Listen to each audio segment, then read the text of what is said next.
Ya, bismillah, alhamdulillah, wassalatu wassalamu ala rasulillah, segala puji bagi Allah tabaraka wa ta'ala, salawat dan salam untuk Nabi kita Muhammad sallallahu alaihi wasallam. Alhamdulillah kita bisa kembali bermajelis untuk membahas suatu tema yang luar biasa, cukup berat.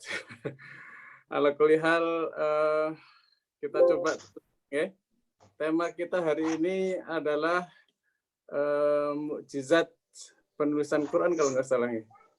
Coba saya cek di. Ya betul. Kenapa? Betul. Mukjizat penulisan Al-Quran. Karena saya baru ingat dari semalam, ya. ternyata hari ini ya, sehingga ngebut slide-nya sampai jam berapa tadi pagi ya. Ala kulli hal. Baik, kita mulai. Ustaz, Nggih. Afwan, boleh saya dijadikan co-host? Oh, saya jadi host ya? Iya. Oh, oke. Oke, terima kasih. Sudah? Baik. Baik, saya share screen kelihatan?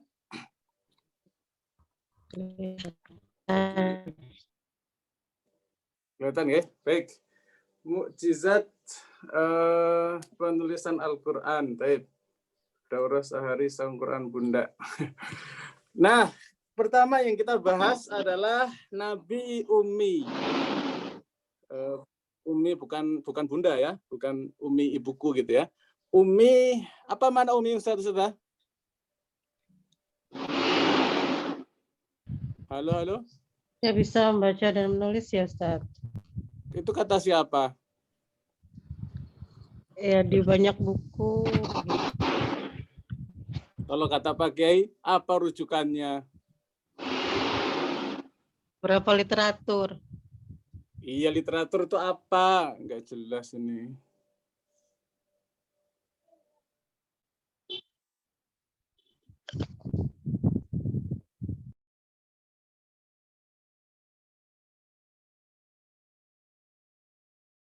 Kalau artinya tidak pernah membaca kitab-kitab sebelumnya,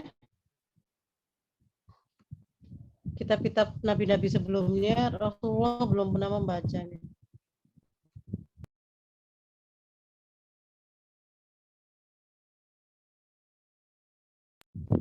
Gitu Ustaz.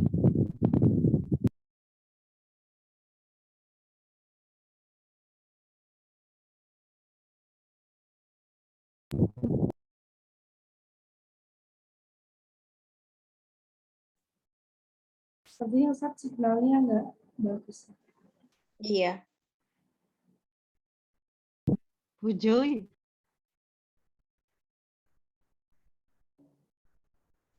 Ya,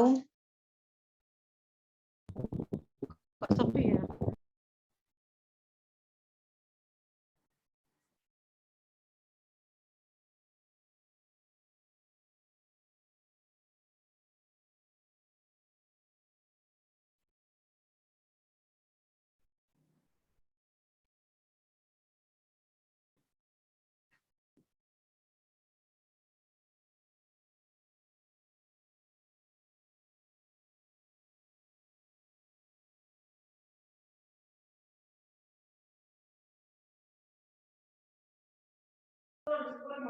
Nggak ada suaranya. Ya, sepertinya Ustaznya signalnya ini nggak bagus. Bentar ya, saya hubungi dulu.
Cek, cek.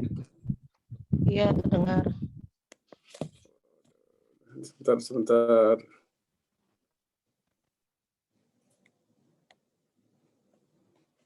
Tadi sampai mana Ustaz?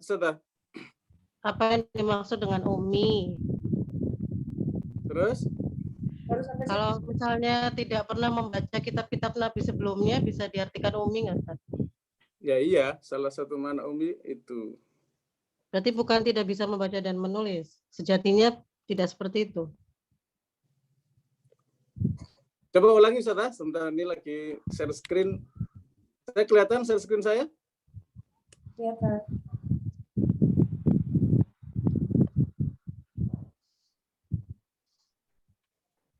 Jadi sampai mana tadi? Sampai sini ya. Oke, kita lanjut dulu ya. Jadi Nabi SAW itu ummi sebelum diturunkannya Quran. Ya, mau ummi nggak pernah baca kitab sebelumnya, ya, mau ummi nggak bisa baca dan nggak bisa nulis, is no problem gitu ya.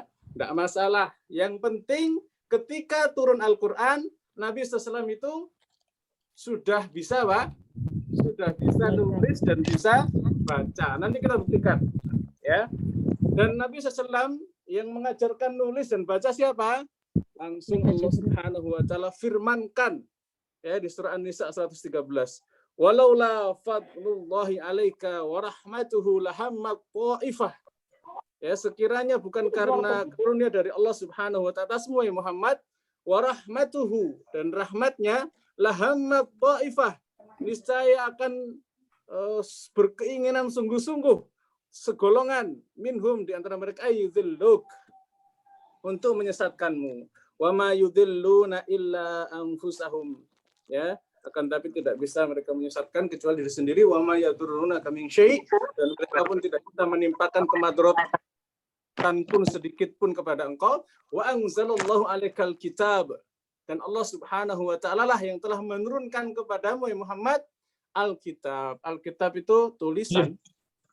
Ya wal hikmah dan juga hikmah. Hikmah itu kebijaksanaan. Ya, ada yang mengatakan Al-Quran dan Sunnah Nabi SAW. Wa 'allamaka ma lam takun ta'lam. Nah, ini poinnya ya. Dan dialah Allah Subhanahu wa taala yang mengajarkan apa yang kamu tidak tahu, tidak bisa ya, termasuk tidak tahu menahu masalah tulis menulis ataupun baca membaca. Ya, dan firman yang pertama kali turun kan apa? Iqra. Masa perintahnya baca terus nggak bisa baca gitu. Ya. Terus setiap kali turun ayat Quran, Nabi SAW memerintahkan sahabat untuk nulis. Ya masa nggak nyuruh nulis nggak bisa nulis? Ya, maka yang benar adalah Nabi SAW setelah turun Al-Quran, beliau belajar, ya, diajarkan langsung oleh Allah Subhanahu wa taala, wa kana fadlullahi 'alaika 'azima. Ya, dan fadilah Allah kepada engkau Muhammad sangat besar, yaitu fadilah bisa membaca dan bisa menulis Al-Qur'an. Baik. Nah, buktinya apa? Buktinya satu, Nabi sallallahu alaihi wasallam itu bersabda, ya, man qara'a harfan min kitabillah falahu bihi hasanah. Siapa yang membaca satu huruf dari kitab Allah, falahu hasanah, maka dia dapat pahala.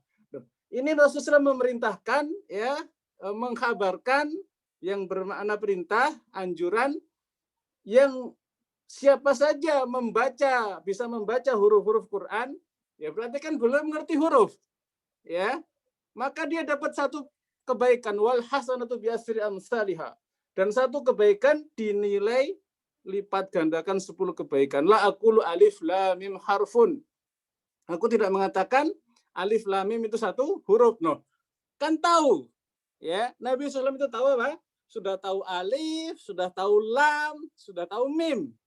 Walakin alifun harfun, walamun harfun, wa mimun harfun. Ya, hadis riwayat Tirmidzi. Ini menunjukkan Nabi kita Muhammad sallallahu alaihi wasallam sudah tahu huruf-huruf, ya, nama-nama huruf. Ini menunjukkan Nabi SAW sudah bisa baca. Ya. Tapi ketika malaikat Jibril meminta Rasulullah SAW membacakan menirukan perkataan Jibril, sempat ragu. Rasulullah sempat bilang ma'ana biqori itu maksudnya Tadi gimana? kan sudah clear. Nabi SAW sebelum turun wahyu, beliau apa?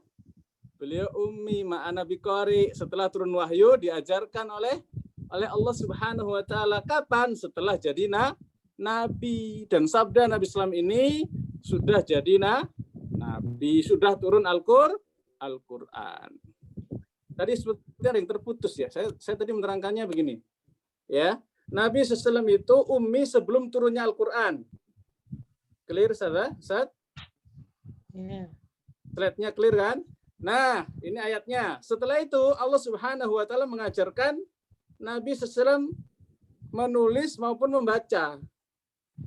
Ya, kemudian kita bahas buktinya apa? Sabda Nabi membuktikan. Ya, beliau sudah tahu apa? Alif, lam, mim. Berarti sudah bisa apa? Sudah bisa baca.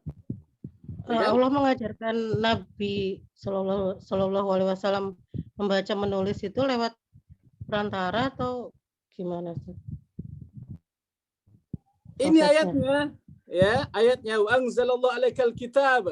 Allah menurunkan kepada engkau kitab. Nah, semenjak itu sudah apa? Sudah proses lah. Wal hikmah, diajarkan juga hikmah. Wa 'allamaka ma lam takun ta'lam. Ya, dan mengajarkan kepada Anda apa yang tidak Anda ketahui. Ya sudah clear lah. Ayatnya jelas. Ya, caranya gimana? Ya, segala macam cara yang Allah Subhanahu wa taala kehendaki. Ya, bahkan Jibril alaihissalam juga senantiasa memahami, ya kan? Jibril alaihissalam senantiasa mendampingi, ya. Ya, ini sudah lumrah lah. Ya, apalagi seorang nabi yang cerdas, pinter, tinggal belajar sebentar juga beres ketika syariat sudah menuntut demikian, ya. Dan kenabian Nabi kita Muhammad sallallahu alaihi wasallam itu mengajak senantiasa untuk nulis baca, dan itu banyak sekali. Ya, termasuk hadis yang kita sampaikan tadi. Ya, itu hadis untuk kita sering baca Al-Qur'an. Ya. Terus nyuruh umatnya baca, masa Nabi nggak baca? Nah, ini tuduhan tuduhan yang nggak sopan. Ya. Masa umatnya diminta baca Al-Qur'an, kemudian apa? Nabi SAW tidak mencontohkan, ya. Ingat loh kalimatnya man qara'a harfan, tuh jelas sekali kan? Ya, disini siapa yang membaca satu huruf, tuh. Terus kita mengatakan Nabi nggak bisa baca, wih nggak sopan Anda. Ya, beliau adalah orang yang pertama kali, ya, manusia termulia yang pertama kali melakukan apa yang beliau ucapkan. Ini kaidah. Ya, ketika ada kebaikan yang besar, maka beliau adalah manusia yang pertama yang melakukan kebaikan tersebut. Ustadz, beliau kan ummi, ya nggak bisa baca, nggak bisa tulis. Iya, itu sebelum jadi nabi. Ya, setelah jadi nabi, beliau yang pertama kali membaca Al-Quran. Gitu. Dan nanti banyak sekali, ya, dalil yang membuktikan Nabi SAW itu baca dan nulis. Ya, mengawal bacaan dan tulisan. Baik. Nah, hadis yang lain dari Anas bin Malik, ya, Rasulullah SAW pernah ketika di malam Lailah Isra, ya, atau Lailatul Asra, ketika Isra Mi'raj itu, ya, beliau SAW pernah menyampaikan kepada Jibril SAW, ya, Ra'aitu Lailah Asra bi ala babil jannah maktuban as-sadaqah bi asri amsalihah. Jadi Nabi SAW pernah melihat ketika malam diisrakan, ya, ke langit oleh Allah Subhanahu wa taala, di pintu surga tertulis as-sadaqatu bi asri amsalihah. Ya, ada sedekah yang ditulis dengan 10 kali lipat, tuh. Ya. Wal qardu bi samaniyah. Dan seterusnya. Nah, maka dari hadis ini, ya, menunjukkan Nabi SAW ketika Isra Mi'raj itu sudah bisa baca. Lah buktinya beliau mengaku melihat di pintu surga ada tulisan sedekah itu dikalikan 10 kali lipat. Nah, clear ya? Baik. Syukran. Dalil yang berikutnya, peristiwa Hudaybiyah. Ya, peristiwa Hudaybiyah ini cukup membuktikan ya dari Bara' bahwasannya ketika ada sulhul Hudaybiyah, perjanjian Hudaybiyah, ya qala fa akhadha Rasulullah SAW al-kitab fa kataba hadza ma qadha alaihi Muhammadun ibnu Abdullah, ya, bahwasanya Nabi SAW menuliskan, ya, mengambil tulisan, kemudian tertulis di dalamnya apa yang menjadi perjanjian Abdullah, yaitu Nabi SAW sebagai hamba Allah. Kemudian sempat terjadi perselisihan tentang Ar-Rahman, ya, terus dihapus, ya. Nah, Sulh Hudaybiyah ini juga menunjukkan Nabi SAW bisa baca, bisa nulis. Tayyib, ya. Begitu juga dengan penulisan basmalah dari Zaid bin Sabit. Beliau SAW pernah bersabda, "Idza katabtum bismillahirrahmanirrahim fabayyin as-sin fi." Kalau Anda, ya, atau kalian menuliskan basmalah, maka perjelaslah sin. Ya, nulis bismillah, perjelaslah sin. Makanya di Al-Quran itu sinnya selalu apa? Selalu panjang. Nah, Nabi SAW berarti mengajarkan cara menulis. Masa guru dituduh nggak bisa nulis? Ala kulli hal, ya, termasuk juga peristiwa Al-Ardu Al-Akhirah. Apa itu? Yaitu daurahnya Nabi SAW dengan Jibril alaihissalam di dua Ramadan terakhir sebelum wafatnya Nabi kita Muhammad sallallahu alaihi wasallam. Itu dibentangkan semua 30 juz. Ya, 30 juz dengan beragam qiraat, ya, full sebulan, 2 bulan, 2 tahun terakhir di bulan Ramadan. Ini menunjukkan bahwasannya Al-Qur'an sudah clear dalam bacaan, ya, dan juga ijma para ulama bahwa Al-Qur'an itu sudah terkumpul 30 juz secara sempurna, baik ucapan maupun tulisan semenjak Nabi kita Muhammad sallallahu alaihi wasallam di akhir hayat beliau. Ya, jadi di akhir hayat itu Nabi SAW mengajarkan kepada riwayat yang paling kuat adalah Zaid bin Sabit, ya, semua 30 juz dengan ragam bacaan itu diajarkan kepada Zaid bin Sabit, dan kita tahu Zaid bin Sabit ini adalah penulis wahyu. Ya, makanya Zaid bin Sabit pemegang wahyu Al-Ardu Al-Akhirah, tulisan maupun bacaan. Loh Ustaz, kenapa kemudian Zaid bin Sabit mengumpulkan sukuf-sukuf yang lain untuk menjadikan cross check? Jadi Zaid bin Sabit sudah punya itu sendiri, ya kan? Sudah punya catatan sendiri. Gunanya yang lain apa? Yang lain itu dikumpulkan untuk ngecek mana yang tidak sama, ya, mana yang mungkin ada yang berbeda, ya, mana yang mungkin butuh pencermatan kembali, gitu ya. Jadi demikian cara kita memahami bagaimana sejarah penulisan Al-Quran semenjak zaman Nabi kita Muhammad SAW sampai terkumpul nanti di masa Abu Bakar Siddiq radhiyallahu anhu, kemudian masa Umar, Utsman, sampai kemudian hari ini kita saksikan Quran sama persis, ya, rosemnya yang menggunakan rosem Utsmani, ya, dengan rosem yang ada di zaman Nabi kita Muhammad SAW. Nah, clear. Nah, ini sebuah statement paling keren, ya, dalam kitab Ijazul Quran. Walaqad shadaqa man qala. Sungguh benar orang yang mengatakan, ya, kama anal Quran mu'jizun fi dzatihi fahutuhu mu'jizun aidon. Kalau Quran dikatakan itu sebagai mukjizat dalam zatnya, maka tulisannya juga merupakan apa? Mukjizat. Ya. Wa ila hadzal ma'na asyara al-ulama al-allamah Asy-Syaikh Muhammad Al-Aqib Asy-Syinkiti. Ya.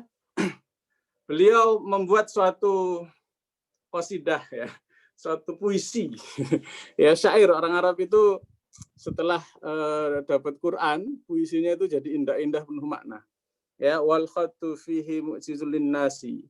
Ya, dan khat tulisan fihi di dalam Quran itu mu'jizun adalah mukjizat linnasi untuk manusia. Wa haidin an muqtadalil al-qiyasi. Ya, dan tentu akan berbeda beberapa dengan yang kias-kias itu la tahtadi bisirrihi al-fukhuli wa la tahumu al-khawluhu al-uqul. Dan akal pasti ngelihat ya bahwa ini adalah mukjizat. Qad khasallahu bitilkal manzilah duna jami'il kutubil manzilah. Dan Allah Subhanahu wa taala sudah mengkhususkan kedudukan Quran ya dibandingkan dengan kitab-kitab yang pernah Allah Subhanahu wa taala turunkan sebelumnya. Liyudhira, untuk dimenangkan, dinampakkan al-ijaz ya kemujizatan fir rusum minhu kama fil lafdzil mantum. Baik. Jadi kesimpulannya kita harus yakin bahwasannya penulisan Quran pun adalah mukjizat. Nah, kita akan buktikan kembali ya bahwa mukjizat penulisan Al-Quran ini benar. Ya, judulnya itu nggak salah gitu ya. Baik. Apa berikutnya yang kita bahas bahwa Al-Quran tidak bisa ditirukan. Ya, dari zaman dulu sampai sekarang tantangannya belum bisa terkalahkan. Ya, kita lihat firman Allah Subhanahu wa taala, "Wa in kuntum fi raibin mimma nazzalna ala abadina fa'tu bisurah." Ya, dan jika kalian ada dalam keraguan, ya nggak percaya juga nggak punya bukti, ya ragu-ragunya juga asal ngecap, ya nggak punya alasan untuk membuktikan keraguannya, itu nggak ada alasan sama sekali. Ya, penulisan Quran yang seperti ini, kenapa meragukan bahwasanya ini adalah mukjizat? Nggak tahu juga. Jadi dengki aja biasanya, ya. Fatu bisurah, maka datangkan ya satu surah saja, misli semisal dengan Quran, wa da'u syuhada'akum min dunillahi in kuntum shadiqin, ya. Dan serulah siapa saja yang siap untuk menjadi saksi selain Allah Subhanahu wa taala jika kalian orang yang benar. Jawabannya, hari ini tidak ada yang bisa membuat semacam Quran, kitab 30 juz yang isinya dahsyat luar biasa, ya. Bahasanya tinggi, ya, tulisannya unik, ya. Orang-orang Arab yang mereka adalah top-topnya, jagonya bahasa Arab tidak mampu, apalagi yang sekarang, apalagi yang bukan Arab gitu ya. Apalagi yang tidak beriman. Ya, tidak bisa. Al-Qur'an sampai hari ini terbukti tidak ada yang mampu menyamai, ya, apalagi melebihi, ya, atau yang mendekati Quran saja, tidak ada. Ya, dibantah langsung oleh Allah Subhanahu wa taala, alif lam mim, dzalikal kitabu la raiba fihi. Ya, kitab ini tidak ada keraguan. Coba kalau buku-buku yang lain, kalau dibuka selalu apa? Buku ini masih banyak kurang dan salahnya, ya. Atau biasanya tidak ada gading yang tak retak, ya. Jika ada sesuatu dan kurang, mohon dibukakan pintu maaf, atau kritik dan saran senantiasa kami tunggu, ya, untuk membangun supaya tulisan ini lebih baik. Dan begitu tulisan-tulisan manusia. Tapi Al-Quran dari pembukaan, ya, setelah Al-Fatihah langsung dzalikal kitab la raiba fihi. Ya, kitab ini tidak ada keraguan bahwa isinya seluruhnya adalah mukjizat dari Allah Subhanahu wa taala. Ya, bahkan tantangannya dinaikkan levelnya. Fa illam taf'alu wa lam taf'alu fattaqun nar. Ya, kalau kalian sudah mengaku nggak bisa melakukan itu, ya, dan tidak akan pernah bisa melakukan, takutlah kalian kepada neraka allati waquduhan nas wal hijarah, ya, yang bahan bakarnya dari manusia dan batu-batu, ya, dicampur jadi satu, mecet dengan batu-batunya, ya, bahkan akan menjadi bahan bakar yang semakin membara. Uiddatul kafirin, tersedia untuk orang-orang yang kufur kepada Al-Qur'an. Ya, kufur kepada kemukjizatan Quran. Baik. Itu panjang cerita, nanti mudah-mudahan tafsirnya bisa kita bahas. Nah, berarti ya kita yakin nih Quran itu seluruhnya mukjizat. Ya, huruf dan harokatnya mukjizat. Ya, kata-kata dan ungkapannya mukjizat, pengulangan-pengulangannya. Kenapa sih ini diulang berkali-kali di Al-Qur'an? Ya, kenapa kata-kata ini di sini diulang, di ayat berikutnya diulang lagi, dan seterusnya. Kita sering tuh dapat kan? Karena kita selama ini biasa saja, tidak mendalami makna, apa sih makna pengulangan, kapan-kapan kita bahas insya Allah. Ya. Singkatnya, bocorannya gini, setiap pengulangan ada kesan yang berbeda dari kata itu sebelum kata itu diulang. Jadi ketika diulang di satu tempat, kesannya begini. Ketika diulang di tempat yang lain, kesannya berbeda. Itu kuncinya untuk memahami kemukjizatan pengulangan. Termasuk susunan ayat dan surat-suratnya.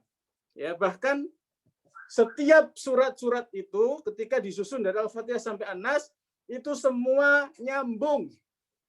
Ya, makanya kalau kita buka tafsir, di sini ada beberapa kitab tafsir, selalu ada judul di akhir pembahasan satu surah tertentu mau masuk ke surah yang lain, itu selalu diceritakan hubungan antara surah ini dengan surah ini.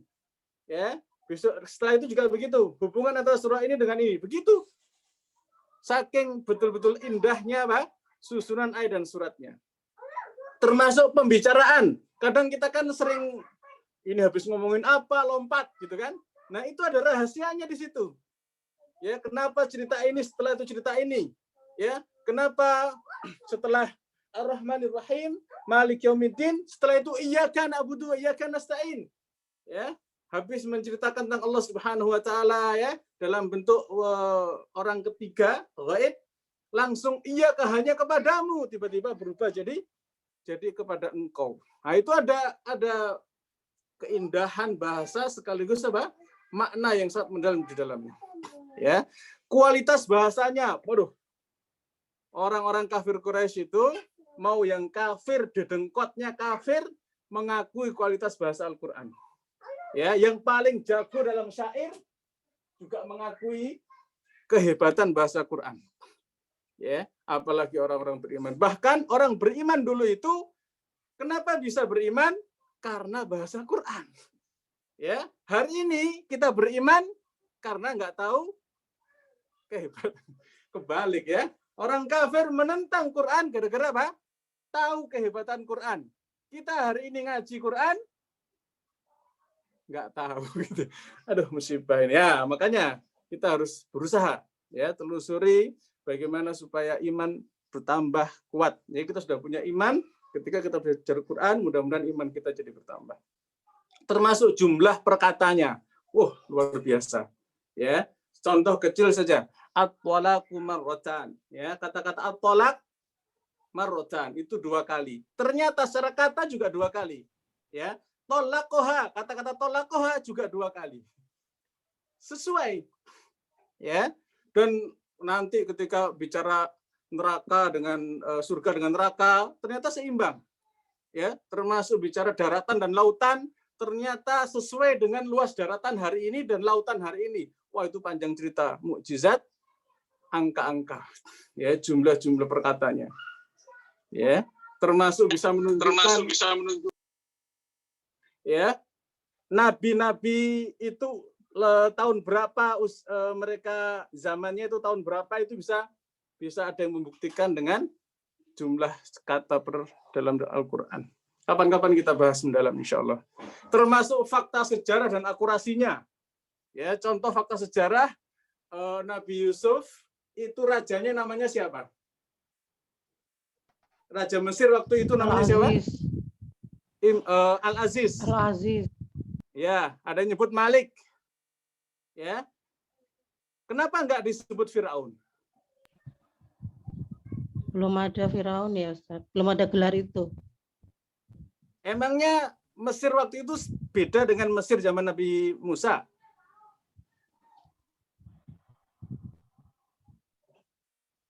Nah, jawabannya ada nanti di fakta sejarah dan akurasi. Ya. Nah, itu panjang cerita ya. Ada kerajaan namanya Haikos.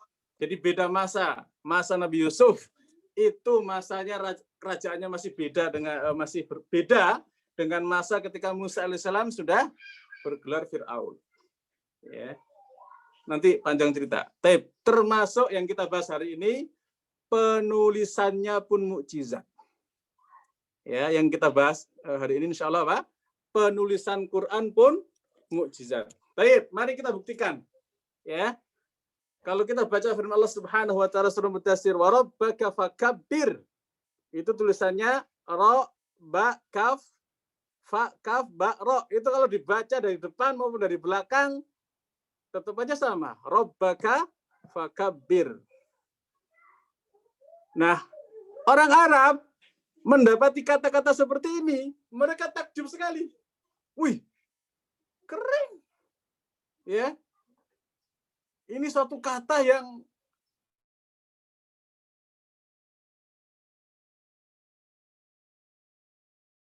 kabir biasa saja. Kenapa? Karena nggak tahu.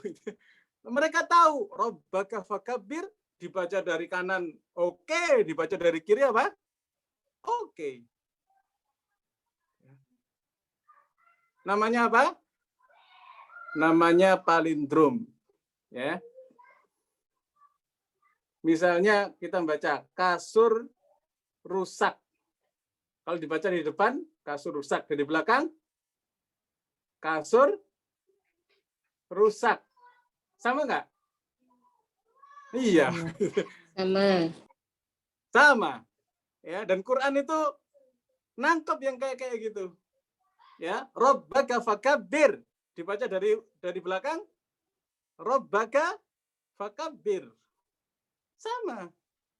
Ya, dan itu yang menyentuh hati-hati orang-orang kafir Quraisy sehingga kemudian memperhatikan sungguh-sungguh, ini unik sekali ini Quran. Ya, bahasanya ya, penulisannya, pilihan kata-katanya ya, ditulis dengan ini bukan bikinan manusia ini. Ya. Contoh yang lain ya. Ini masih kalau kita mau terjemahin rabbaka fakabbir dari bahasa Inggrisnya ya, mau Jepang, mau Prancis, mau Cina, mau Italia ya, Inggris ya, mau Jerman segala macam. Kira-kira bisa bolak-balik nggak? Nggak bisa. Ya. Tuhanmu agungkanlah dibaca dari belakang, nggak bisa. Ya, jadi Quran sengaja dari dulu sampai hari ini tulisannya bahasa Arab karena secara tulisan mengandung mukjizat. Kalau dipindah menjadi bahasa Inggris, lah hilanglah ya kemukjizatan tulisan Quran. Makanya Quran itu tidak boleh dibaca dengan bahasa selain Arab. Ya, kalau mau mempelajari makna, silahkan. Tapi kalau tulisan harus apa? Berbahasa Arab. Karena kalau sudah dipindah bahasanya ke yang lain, bubar kemukjizatan penulisan Quran. Sampai sini dipahami? Insyaallah. Paham insyaallah. Oke, lanjut. Ya, contoh yang lain. Wa huwa alladzi khalaqal laila wan nahara wasyamsa wal qamar kullun fi falaki yasbahun. Ya, perhatikan kata-kata kullun fi falak. Ya, kullu fi falak. Itu juga sama. Kalau dibaca dari depan kullu fi falak. Dibaca dari depan, dari belakang juga sama. Kullu fi falak. Dan secara tafsiran kullu fi falak itu juga apa? Juga bermakna orbit, rotasi, muter-muter. Ya. Yasbahun kan muter-muter. Ya, nah, kalau dibikin gambaran seperti ini. Pusatnya ya kullu fi falak, dari sana juga kullu fi falak. Nah, orang-orang Arab ya ketika diterangkan kayak gini, mereka bengong. Ya, ini tulisan Quran betul-betul dahsyat luar biasa. Ya, makanya mereka itu betul-betul terdiam 1000 bahasa ketika apa? Ketika menghadapi kemukjizatan penulisan Quran. Ya, mereka pernah memanggil Musailamah al-Kadzdzab, ya. Ada yang mengatakan Musailimah. Itu diminta di Quran bikin puisi-puisi, ya puisinya sih lumayan, tapi maknanya jauh dari hikmah, jauh dari kebenaran, jauh dari fakta yang bisa diambil faedah. Nah, Quran betul-betul ya wahyu datang dari Allah Subhanahu wa taala, memiliki makna yang sangat luar biasa, ya. Makanya kemudian pertanyaan ini palindrom, surah fil wahyi tutla biha sa'yun wa akhiratun wa husna wa in taqis tajid fiha wifaqa anfusul ism fi lafzi wa makna soal yang bagi minkum jawaba alal idraki wa tafkiri yubna. Ya, terjemahnya apa? Ini ada sebuah surah dalam Al-Quran. Jawabannya apa, Ustaz? Berisi penjelasan tentang usaha manusia, akhirat, dan surga. Jika nama surat itu dibalik, hasilnya sama. Pada nama surat tersebut secara lafadz maupun makna. Pertanyaan yang meminta jawaban dari kalian berdasarkan pengetahuan dan pemikiran. Apa jawabannya, Ustaz? Al-Lail. Al-Lail dibalik apa?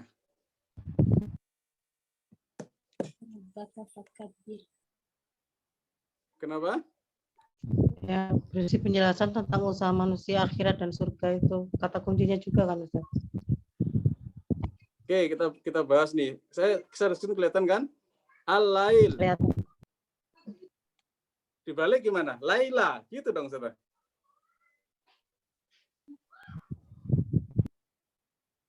Secara isi bagus, sudah nyambung.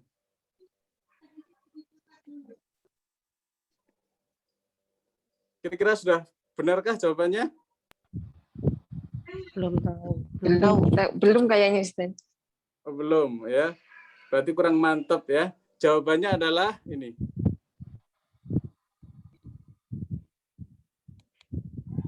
Apa, Ustaz? Alam. Ya itu kan al-lail tadi, Ustaz. Ya, jangan pakai alif lam. Oh, lail gitu saja. Lail. Ya, tapi kan di Al-Quran pakai alif lam. Ya, di Quran itu Marifah, ya. Nama surat itu boleh ngambil dari satu kata, mau pakai alif lam silakan, nggak pakai alif lam juga boleh. Ya. Jadi kalau jawabannya yang benar adalah lail. Itu aja ya. Malam. Dah beres. Kalau kata Pak Kiai, guru apa? Halal. Ya, guru yang menang dah, beres. Oke, lanjut, Saudara. Nah, berarti penulisan Al-Qur'an itu sungguh mengagumkan. Ya. Karena ada di sana itu kata-kata yang sama tapi penulisannya berbeda.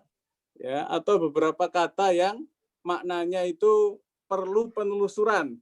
Karena ini ada kode-kode, ada isyarat-isyarat. Ya, kita sampai jam berapa ini? 11. Masih lama nggak?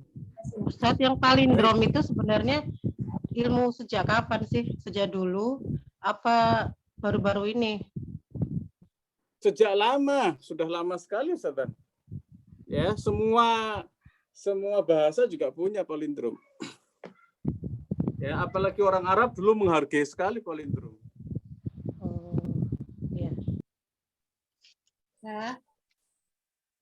Apa? Ada lagi pertanyaan sebelum kita lanjut tema berikutnya? Ada di chat ini, Ustaz, pertanyaan. Oke, silakan dibacakan, Ustaz. Dari Ibu Sri, mengapa ada sholawat yang berbunyi Allahumma sholli ala Muhammadin nabiyil ummiyi wa ala alihi wasallim? Oke. Nggak masalah. Ya, nabiyil ummi, ya. Ummi itu bisa beragam makna. Kalau makna yang pilihan saya ini ya, pilihan dari sependek pengalaman kami, ummi itu ya sesuai dengan Al-Qur'an beberapa ayat nanti kita bisa analisa. Ummi itu tidak membaca dan menulis kitab sebelum Quran. Ya, mana di Quran demikian. Jadi bukan serta-merta nggak bisa baca dan nggak bisa nulis. Gitu, Sadang ya? Baik, ada lagi? Mohon maaf, apa tidak sebaiknya pertanyaan setelah Ustaz menjelaskan, ada waktunya jawab? Oke, ya. Jadi kita sepakati nanti pertanyaan di sesi tersendiri. Oke. Boleh ditulis di chat, nggih, tulis di chat aja. Baik, kita lanjut Ustaz nggih. Pelan-pelan, mudah-mudahan ini slide-nya ada sekitar 59. Mudah-mudahan nyampe waktunya. Kapan-kapan kalau nggak habis kita sambung. Tip ya, jadi di dalam penulisan Quran itu ada rahasia makna. Ya, karena kode-kode itu kan selalu ada pesan yang ingin disampaikan. Dan tulisan itu kan kode. Ya, dan Al-Quran ketika ditulis, wih, di dalamnya ada kode-kode rahasia, gitu ya. Ya, yang sekarang ini sedang diserang oleh orang-orang orientalis, ya. Mereka menyerang langsung ke manuskrip kunonya. Kapan-kapan kita bahas betapa dahsyat serangan mereka. Ya, sayang sekali mereka tidak memahami bahwasanya ada makna rahasia pesan dari Allah Subhanahu wa taala yang ingin disampaikan kepada hamba-hambanya. Ya, karena rahasia ya hanya orang-orang yang dikehendaki oleh Allah saja yang bisa menangkap makna. Yang namanya orang orientalis, orang kafir hanya nyari apa? Nyari celah saja, ya. Jadi ada rahasia di balik penulisan atau tulisan Al-Qur'an. Ini kaidah. Ya. Dan Pak Kiai itu sering, ya, ilmu Rasem Utsmani itu sirrun min sirrillah. Ya, pesan kepada kami itu gitu. Jadi nanti kalau kita belajar ilmu Rasem, siap-siap ada banyak rahasia di antara rahasia-rahasia Allah. Ini kenapa begini ya? Ini kenapa begini ya? Nah, kemudian begininya itu sebagian ulama ada yang menjelaskan. Nah, kita bisa belajar dari sana. Ya, atau kita bisa belajar menganalisa. Ini nanti akan ketemu tuh Quran dengan Quran yang lain itu, ayat dengan ayat yang lain itu saling mentafsirkan, saling menjelaskan, saling menguatkan. Ya, semakin mendalam kita pemahaman tentang ayat, maka semakin dalam nanti kita membuka rahasianya. Semakin luas ya pengetahuan kita tentang ayat Quran ini dengan ayat yang lain, kemudian ketemu sambungannya, semakin kita akan dapat rahasianya. Ya, jadi satu ayat berdiri sendiri punya makna. Ya, ayat berdiri sendiri punya makna. Ketika itu digabung punya makna yang lain. Tuh. Ya, kerennya tulisan Quran. Ya, dan kosakatanya itu menggambarkan pokok-pokok persoalan kehidupan. Tidak ada satu kata pun dalam Al-Quran kecuali di situ ada rahasia besar yang manusia harus banyak belajar. Jadi jangan sampai kita menganggap satu kata, bahkan satu huruf saja, bahkan satu harokat saja itu sia-sia. Naudzubillah min dzalik. Semua penuh makna, ada rahasia-rahasia. Ustadz, sekarang belum tahu rahasia itu. Gali semampu kita. Ya, semakin banyak kita merasa nggak tahu, nanti mudah-mudahan ketika ketemu dengan Nabi kita Muhammad SAW, kita bisa buka-bukaan rahasia Quran. Wih, indah sekali itu. Ya, ketemu dengan Jibril salam, wih, tambah lagi. Bahkan kita bisa ngaji langsung nanti daurah dengan siapa? Dengan yang berkalam, yaitu Allah Jalla wa Rabbuna. Oh, indah sekali. Belajar Quran dari langsung dengan siapa? Dengan Allah Subhanahu wa taala. Ya Allah, kenapa sih dulu Quran tulisannya kayak gini? Wih. Ya, jadi semenjak di dunia itu sudah punya pertanyaan ya untuk bisa ngobrol dengan Allah Subhanahu wa taala, Allah Karim. Ya, berkalam langsung dengan Allah Jalla wa Rabbuna itu kenikmatan terbesar ya seorang ahlul Quran ya, orang yang belajar Quran itu pengen langsung belajar Quran dari siapa? Dari Allah Subhanahu wa taala. Ya, makanya di beberapa tempat tuh kajian saya tentang bagaimana sih cerita turunnya Quran atau cerita belajarnya Jibril alaihissalam kepada Allah Subhanahu wa taala, bagaimana belajarnya Nabi kita Muhammad SAW dengan Jibril alaihissalam. Wah, itu merinding. Ya. Itu dahsyat luar biasa. Kita saja yang menganggap apa? Quran sudah enak, sudah ada syakelnya, ada titik, ada harokat, ya, tinggal dibaca, ya. Tapi kalau tahu bagaimana turunnya, ya, bagaimana perjuangan Nabi SAW mendapatkan Quran seperti apa, ya, bagaimana kemudian diwujudkan menjadi tulisan, bagaimana sahabat-sahabat sungguh-sungguh merekam makna, merekam bacaan, merekam tulisan hingga sampai ke hadapan kita sudah begitu mateng, tinggal nyaplok apa ya, tinggal mengunyah, tinggal kayak diloloh ya. Kira-kira pada ngerti nggak ya? Ya tinggal enaknya lah intinya begitu ya, sehingga kita banyak apa, banyak terlena dari rahasia-rahasia makna ya. Jadi setiap yang disebutkan di Al-Quran itu punya makna, setiap yang tertulis di Al-Quran ya berupa rosemnya itu ada makna yang mendalam. Tapi pelan-pelan kita akan pelajari ya. Salah satu yang disebutkan ya dalam ijaz Rasul Quran ini, anna wujudal kalimah Qur'aniyah birasmin mukhtalif fi ayah. Kalau ada sebuah kata dalam Al-Quran ya ditulis dengan cara berbeda ya, maka di sana ada sesuatu amron aziman yajibu tadabbur ya, yang membutuhkan kita untuk mengagungkan dan mentadaburi maknanya. Ya, jadi kalau ada Al-Quran tulisannya berbeda, ini butuh apa? Butuh ini perkara besar dan ini butuh tadabbur. Ya. Fi halati ziyadati huruf al-kalimah anil kalimah. Baik di situ ada tambahan huruf di dalam sebuah kata. Ya, ataupun ada ziyadah fil mabna. Bitab'ihi ziyadah fil makna. Jadi kalau ada tambahan huruf, tambahan huruf dalam sebuah kata, berarti ada tambahan makna di kata tersebut.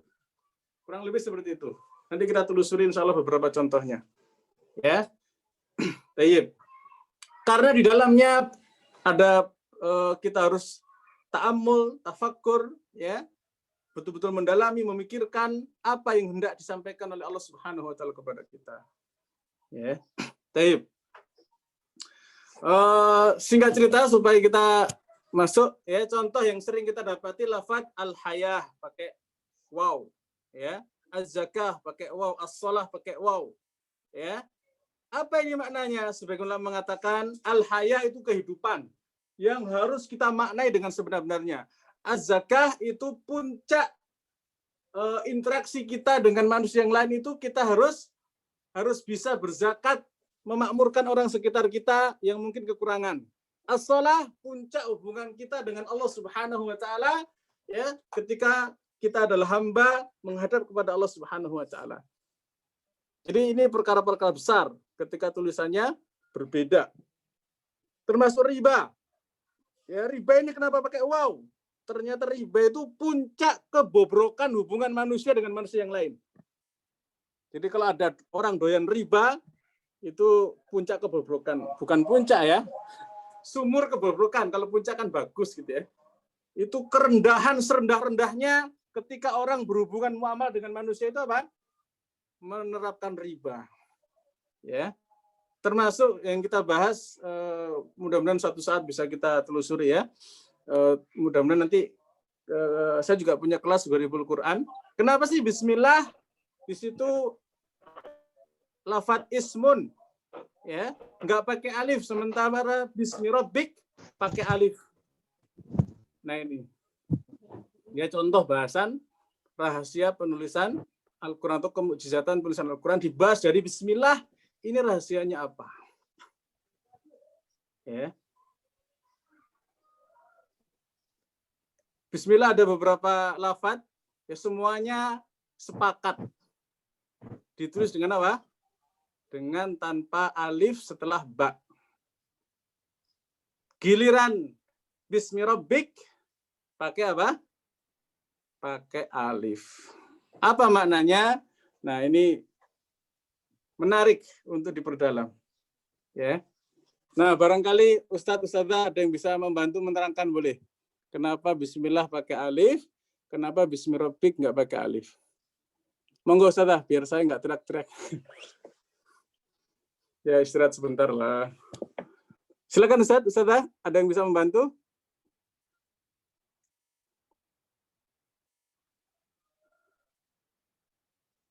Halo, halo.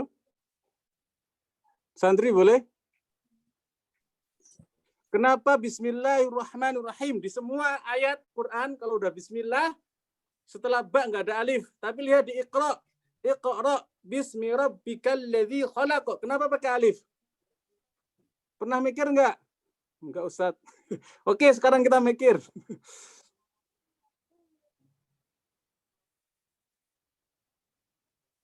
Halo, halo.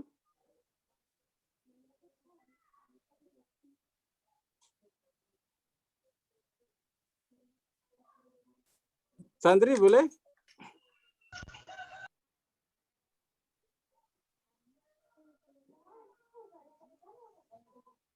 Nggak ada yang nongol ini. Jadi Bismillah ini hanya ada 3 tempat saja ya. Di Bismillahirrahmanirrahim, kemudian di surah Al-Fatihah dan awal-awal surah yang lain kecuali Taubah. Kemudian Bismillahi majriha wa mursaha surah Hud 41. Kemudian di An-Naml 30 innahu min Sulaiman wa innahu bismillahirrahmanirrahim. Semua menggunakan apa? Bisminya setelah ba tanpa alif. Nah, apa rahasia kenapa alif diumpetin di sini?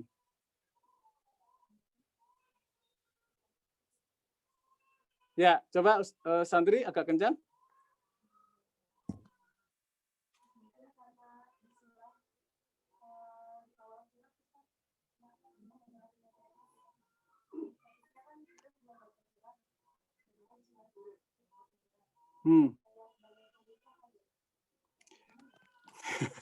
Ini alifnya, yang kita bahas alifnya. Kenapa alif diumpetin? Ya, giliran Iqra bismi rabbikal ladzi khalaq. Bismi rabbika ada alifnya di sana. Fasabbih bismi rabbikal azim ada alifnya. Mungkin Tat Oke, Bismillah silakan. disebutkan nama Allah kali ya. Bukan yang Nah, sudah mulai ya. Kenapa nama Allah? Alifnya nggak ditegakkan. alif itu apa? Fiil ya. Alif kok fiil. Fiil apa isim ya? Ismun itu isim. Ismun ya. Karena Allah itu bukan kata benda kan. Bukan begitu Tat. Kan, belum nyerempet pun tidak. Tapi sudah berusaha ya, sudah berusaha alhamdulillah. Yang lain? Ya, udah. Terima kasih Ustazah udah berpartisipasi ya. Bukti sudah mikir, dapat pahala mikir insyaallah. Yang lain, Ustazah. Coba santri.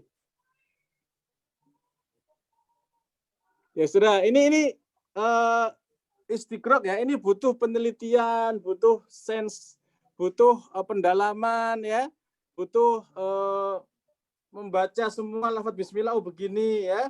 Kemudian bismi rabbika yang pakai alif itu pasti nanti ada peristiwanya ini ya. Oh, kesimpulan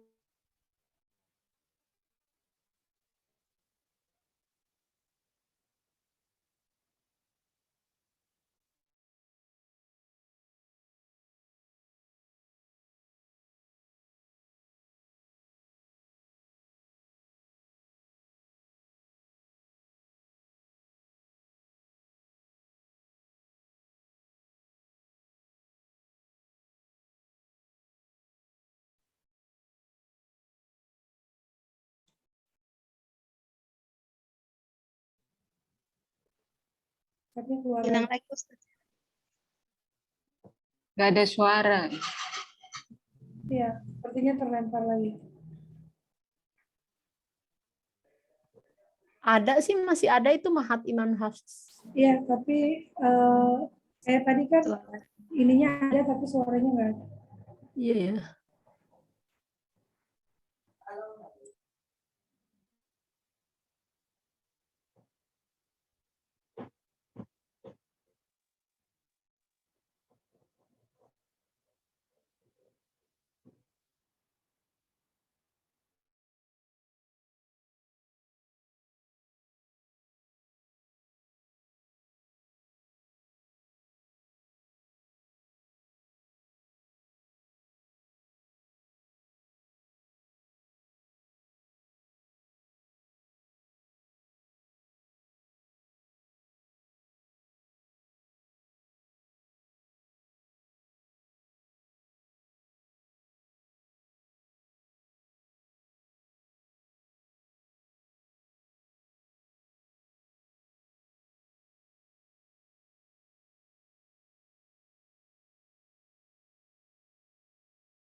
Bentar ya, susah dihubungi.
Cek, cek. Halo, halo. Mohon maaf, tadi sampai mana Ustazah terakhir? Ya, Ustaz. Sampai Iya, Kak. bismillah. Bismillah, kenapa ndak? Tadi sudah selesai belum? Bismillah. Saya sudah Belum. bahas. Ada jawabannya, Ustaz. Tinggal jawabannya belum dijelaskan. Ya Allah, saya sudah nyeritain slide berikutnya ya, udah panjang. Allah kirim. Ya udah sabar dah. Taib, tadi jawabannya sama sekali belum saya sampaikan tentang basmalah. Belum, Ustaz. Belum, Tat. Belum, Ustaz. Saya sudah sampai sini slide-nya. Suaranya menghilang tadi Ustaz, saya cek. Oh, ya Allah. Baik ya. Baik, apa rahasia basmalah? Satu, ya, kalau basmalah, ya, bismillah tidak menggunakan alif, di sini ada unsur kesegeraan. Jadi kalau kita sudah bismillahirrahmanirrahim langsung, ya, makanya ketika baca Al-Quran, ketika ta'awud kemudian basmalah, bismillahirrahmanirrahim langsung beramal, langsung baca Quran, ya. Kemudian kita misalnya keluar rumah, bismillahirrahmanirrahim, langsung jalan, ya, seperti bismillahirrahmanirrahim, langsung jalan. Termasuk wa innahu, misalnya innahu min Sulaiman wa innahu bismillahirrahmanirrahim. Maksudnya Sulaiman itu Anda itu segera beriman kepada Allah. Jangan mikir lama. Kayak gitu ya. Sedangkan kenapa Iqra bismi rabbikal ladzi khalaq? Ya. Kenapa pakai alif? Di situ ada perenungan. Kita diminta untuk berhenti sejenak merenungkan tentang keagungan Allah Subhanahu wa taala yang sudah mencipta berbagai macam ciptaan. Ya, bismillah bismillahirrahmanirrahim. Iqra bismi rabbikal ladzi khalaq. Ya, bacalah. Jadi kita diperintah untuk membaca itu bukan sekedar membaca tulisan, tapi sekaligus apa? Merenungkan keagungan Allah Subhanahu wa taala. Misalnya fasabbih bismi rabbikal azim.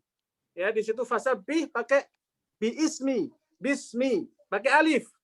Ya, bismi rabbikal azim berarti kita diminta mensucikan Allah, kemudian memikirkan keagungan Allah Subhanahu wa taala. Ya, jadi ada kesan yang berbeda ketika lafzul jalalah bismillah tanpa alif dengan bismi rabbika menggunakan alif. Baik.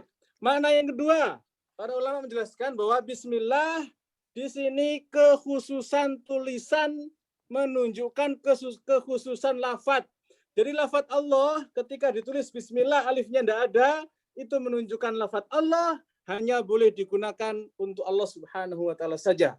Tidak boleh makhluk menggunakan nama Allah lafzul jalalah. Ya, sedangkan Rabb boleh digunakan untuk selain Allah. Maksudnya kata-kata Rabb boleh disandarkan kepada yang lain. Contohnya surah Yusuf. Wa qala lil ladzi dhanna annahu najim minhum adhkurni inda rabbik. Ya, Yusuf alaihissalam ketika cerita tentang yang masuk penjara bareng-bareng itu, nanti kalau sudah keluar, tolong ceritakan aku ya kepada rajamu. Nah, inda rabbik di sini rabbika di sini adalah raja. Jadi Rabb boleh disandarkan kepada yang lain. Dan itu tidak masalah. Fangsahu syaitan dzikra rabbih, ya. Maka setan menjadikan dia lupa untuk menyebutkan Yusuf di depan raja dia. Ya. Baik. Oke, kita lanjut. Sekarang kita analisa apa sih bedanya jannah dengan tak maftuhah dengan jannah tak marbutah. Contoh di surah Al-Waqiah ayat 89. Farauhun wa raihanu wa jannatu na'im. Di sini jannah pakai tak apa? Tak maftuhah. Sementara di surah Al-Ma'arij 38 ayat mau kullu mri'im minhum ay yudkhala jannata na'im. Taknya pakai apa? Tak marbutah. Kenapa enggak pakai tak maftuhah?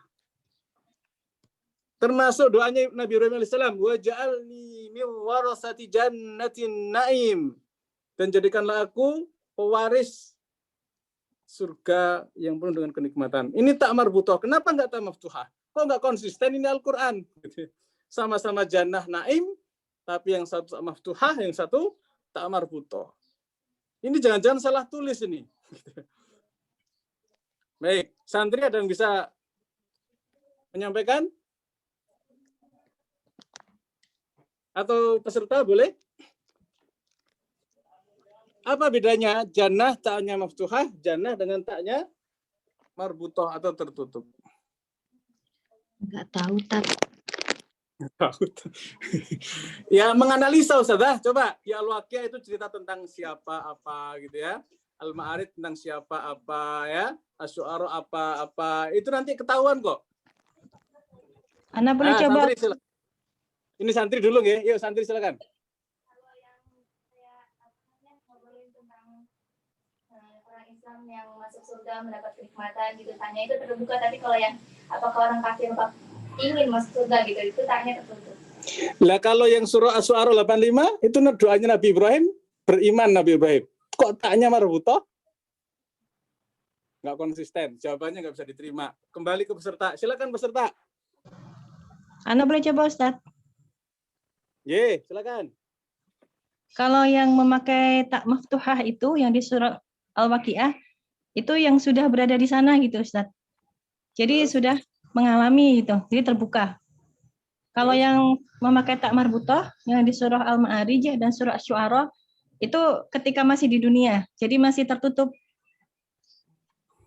Agak Allah. lumayan. Agak lumayan, tapi baru nyerempet. Nyerempetnya lumayan lah. Ada yang, terima kasih Ustaz ya, udah luar biasa nih ya. Tadi santri bilang kalau taknya apa tadi santri? Tak maftuhah itu untuk orang beriman, tak marbutoh untuk yang nggak beriman gitu ya. Pendapat itu terbantahkan dengan Asy-Syu'ara itu Nabi Ibrahim yang berdoa. Taknya marbutoh. Nah, peserta menjawab ya. Ustaz siapa tadi? Kalau taknya maftuhah itu sudah ngalami. Ya, nikmatnya sudah terbuka. Itu udah lumayan tuh. Ya, kalau taknya marbutoh masih ketutup, berarti masih di dunia. Lumayan itu. Ya. Tapi ada yang bisa menyempurnakan barangkali? Santri ada yang mau nyoba lagi?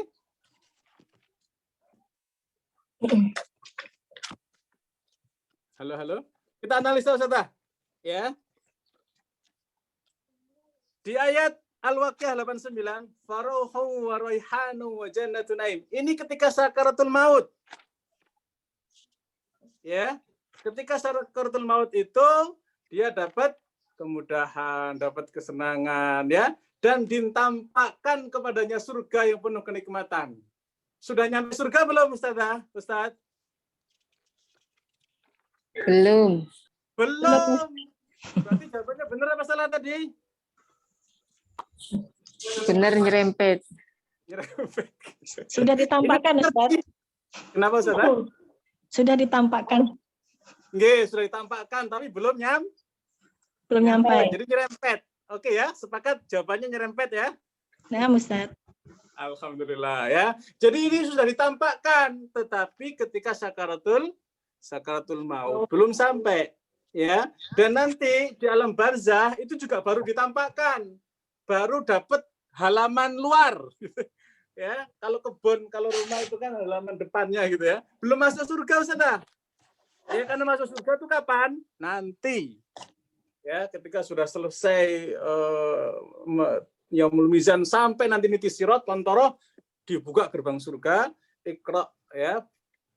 Wartaki warotil dan seterusnya itu baru masuk surga. Nah, di ayat ini orang beriman ketika sakaratul maut dibuka doang, ditampakkan.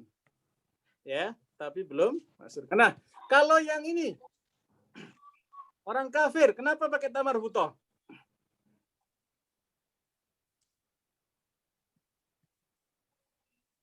Halo.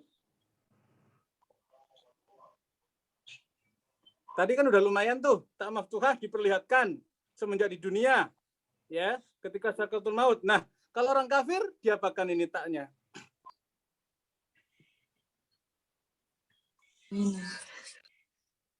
Tertutup Ustaz untuk orang-orang kafir.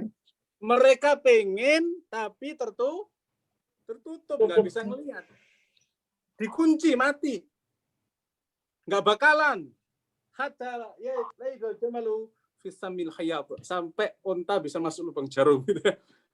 Itu masih mending lubang jarumnya ada lubangnya. Kalau pakai tamar buto ini nggak bisa, terkunci.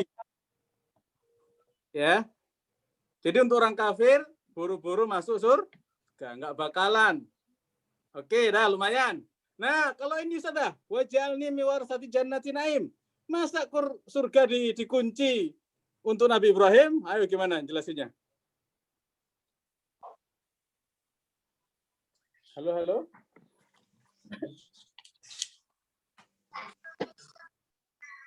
Mungkin itu bentuknya karena masih keinginan, harapan. Lumayan. Bentuknya keinginan, harapan. Terus?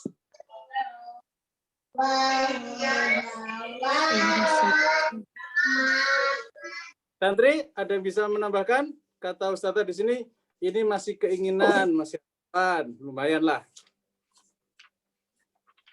Coba lihat ayat-ayat sebelumnya. Tentang apa, Ustazah?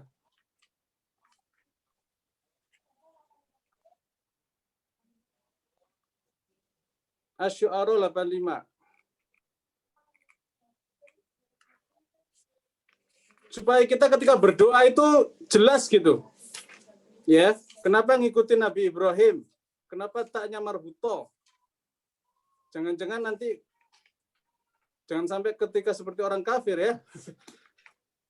Sama-sama marbuto nih, bedanya marbutonya orang kafir tuh terkunci, kalau marbutonya orang Islam apa?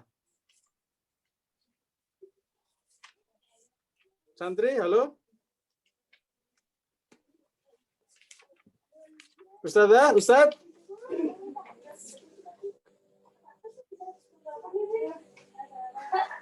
Silakan, santri, boleh.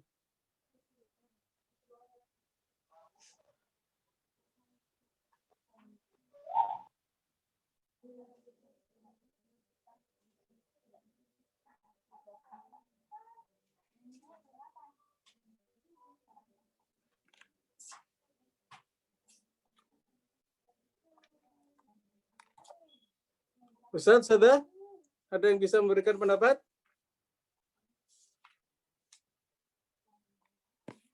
Halo, halo. Baik ya, jadi Nabi Ibrahim alaihissalam ketika berdoa ya menggunakan ta marbuto, itu apa maksudnya? Beliau kan sebelumnya minta apa?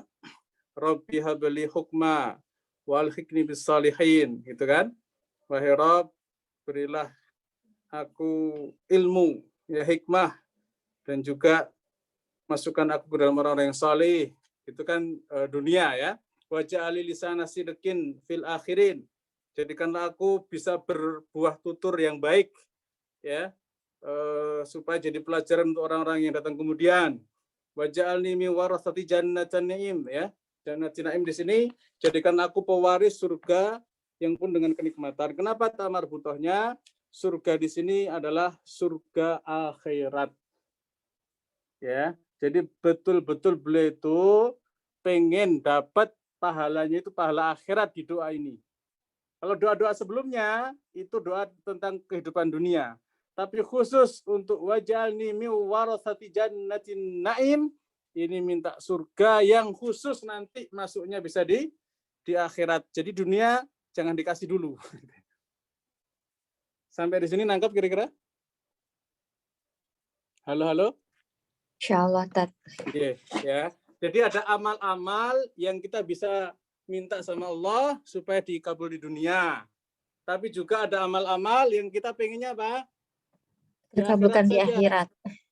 Ya. Jangan sampai, makanya para ulama itu khawatir banget kalau sampai amal solehnya dibalas di dunia, di akhirat nggak kebagian apa-apa. Ya.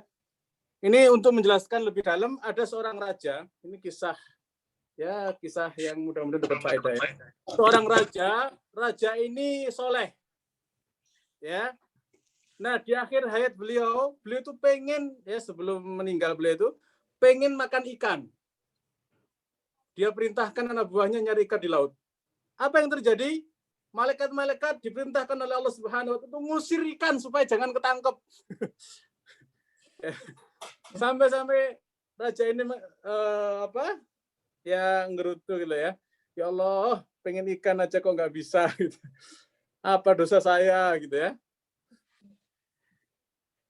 Nah, raja yang lain ada raja yang zalim. Ya. Di akhir hayatnya dia pengen makan ikan. Allah perintahkan malaikat untuk menggiring ikan supaya bisa ditangkap. Ya, si raja akhirnya makan ikan. Ya. Nah, ini kok orang beriman malah nggak dapat ikan, orang yang durhaka malah dapat apa? Dapat ikan. Apa maknanya? Ternyata para ulama menjelaskan, raja yang beriman tadi itu punya satu kesalahan. Dan Allah Subhanahu wa taala pengen supaya kesalahannya itu habis di dunia, sehingga ketika meninggal, ketika berhadapan dengan Allah, menuju Allah Subhanahu wa taala, sudah tidak punya dosa. Sebaliknya, raja yang zalim tadi itu punya kebaikan. Supaya nanti ketika di akhirat kebaikannya itu habis, maka dibayar di dunia. Iya.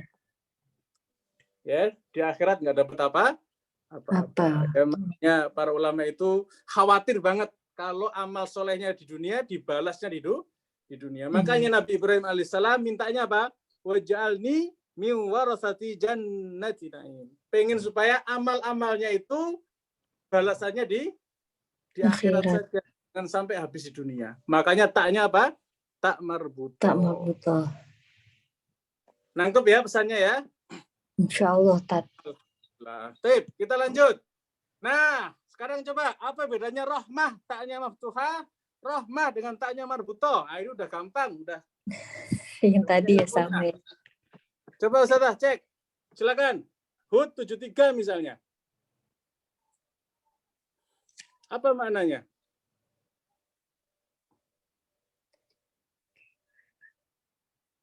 Qalu atajabina min amrillah rahmatullahi wa barakatuhu alaikum ahlal baiti innahu hamidum majid.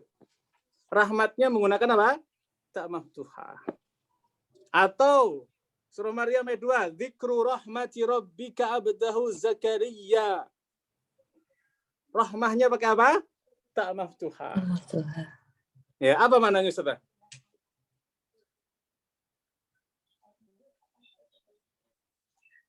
Halo? Satu ayat lagi. Fanzur ila athari rahmatillahi kaifa yuhyil arda ba'da mautiha. Inna dzalika lamuhyil mauta wa huwa ala kulli syai'in qadir. Surah Rum 50. Semua taknya apa? Rahmahnya taknya maftuhah.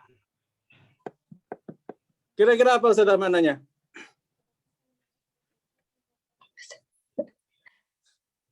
Belum ada yang bersuara atau memberikan pendapatnya. Kita lanjut tak marbutoh dulu. Ya. Amman huwa qanitun ana al-laili sajida wa qa'ima yahdharul akhirata wa yarju rahmata rabbih. Tuh. Rahmahnya pakai apa?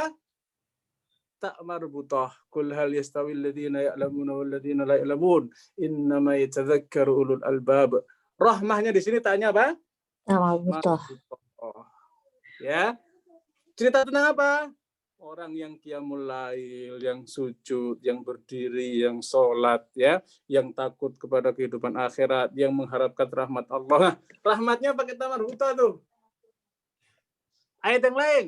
Fa'amalladzina amanu billahi wa'tasamu bihi fasayudkhiluhum fi rahmah tuh. Orang-orang yang beriman, orang yang kepada Allah Subhanahu wa taala berpegang kepada agama Allah Subhanahu wa taala, maka akan dimasukkan ke dalam rahmatnya Allah min wa fadli wa yahdihim ilaihi siratan mustaqima. Rahmatnya pakai apa? Tak marbutoh. Oke, kita bandingkan. Tadi tak maftuhahnya masalah apa? Umum Ustaz. Umum apa Ustazah? Umum itu enggak Rahmatul lil alamin maksudnya gitu. Kalau yang pakai ta marbuta itu untuk orang-orang yang spesial gitu. Maksudnya orang-orang yang beriman. Oh, mantap. Lumayan. Nyerempet. Langsung saja spesifik di ayat ini tentang apa, di ayat ini tentang apa, ayat ini apa, dan ayat yang ini apa, gitu coba. Sebab rahmah Ustazah, di setiap ketemu dengan sekitarnya itu maknanya bisa beda. Paling mudah deh, dzikru rahmati rabbika abdahu Zakaria. Ya, ingatlah rahmat Allah Rabbmu kepada hambanya yaitu Zakaria. Rahmat di sini apa? Zakaria punya apa? Punya anak setelah usianya udah sepuh, istrinya mandul. Ya, berdoa minta anak. Dapatlah rahmat Allah Subhanahu wa taala dengan tak maftuha. Rahmat di sini maknanya apa? Halo, halo. Surah Maryam itu loh, dikasih apa Nabi Zakaria? Rahmat rizki, rahmat keturunan. Ya, dikasih anak. Halo, halo. Ya, Ya, jadi rahmat di sini adalah anak. Udah begitu. Anaknya di dunia apa di akhirat? di dunia. Dunia. Ya, jadi dapat rahmat anak di dunia, itu maksudnya. Ya. Nah, bagaimana beliau caranya dapat anak? Nah, di situ ada tuh ilmunya panjang nanti. Ya, jadi rahmat di surah Maryam ayat 2 adalah anak. Nah, ke Hud 73. Qalu atajabina min amrillahi wa rahmatullahi wa barakatuh. Apa di sini? Alaikum ahlal bait. Rahmat Allah kepada siapa ini? Ahlul bait, keluarganya Nabi. Dapat apa keluarganya Nabi? Keberkahan. Apa Ustaz? Keberkahan ya, Ustaz. Rahmat keberkahan itu apa gitu?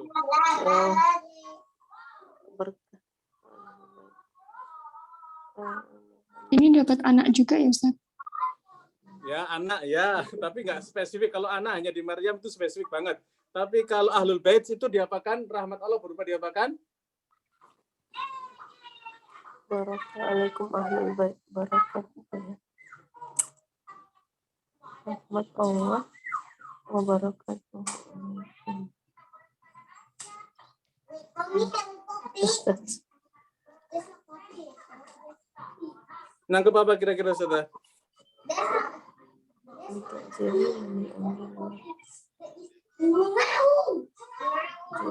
Belum nangkep ya? Belum. Barokah apa itu nggak tahu. Barokah yang barokah keturunannya ya. Barokah apa? Barokah. Ya, rahmat Allah di situ berupa kemuliaan Ahlul Bait. Ya, jadi Ahlul Bait itu dimuliakan oleh Allah Subhanahu wa taala secara nasab. Ya, mereka dimuliakan, di antaranya tidak boleh makan sedekah, tidak boleh makan zakat, ya, karena kedudukannya itu ditinggikan oleh Allah Subhanahu wa taala, ya, karena kedekatan nasab dengan Nabi kita Muhammad sallallahu alaihi wasallam, dijaga oleh Allah Subhanahu wa taala, ya, dimuliakan. Dan memang Ahlul Bait, ya, itu punya kedudukan yang istimewa berdasarkan ayat ini. Ya, jadi dapat kedudukan khusus Ahlul Bait asalkan beriman kepada Allah Subhanahu wa taala dan mengikuti jalan Nabi kita Muhammad sallallahu alaihi wasallam, itu kedudukannya khusus Ahlul Bait. Ya. Misalnya istri-istri Nabi itu sepeninggal Nabi enggak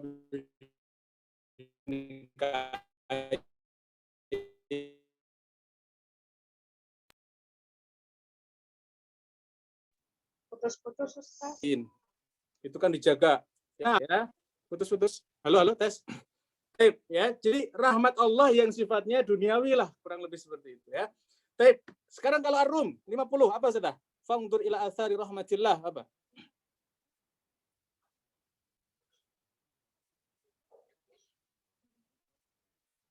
Halo. Yang bikin mati jadi hidup. Bumi yang kering jadi hijau. Apa rahmat di sini? Apa? Kesuburan? Kurang nyerempet. Hampir nyerempet tapi kurang pas. Syaratnya subur tuh apa? Bogor ini yang sering nih. Hujan. Iya, jadi rahmat Allah di sini apa? Hujan. Hujan yang turun. Ya. Ini kalau orang pertanian sangat paham ya betapa berharganya hujan ya. Baik. Nah, sekarang kalau rahmat Allah tak marbutoh, apa maknanya?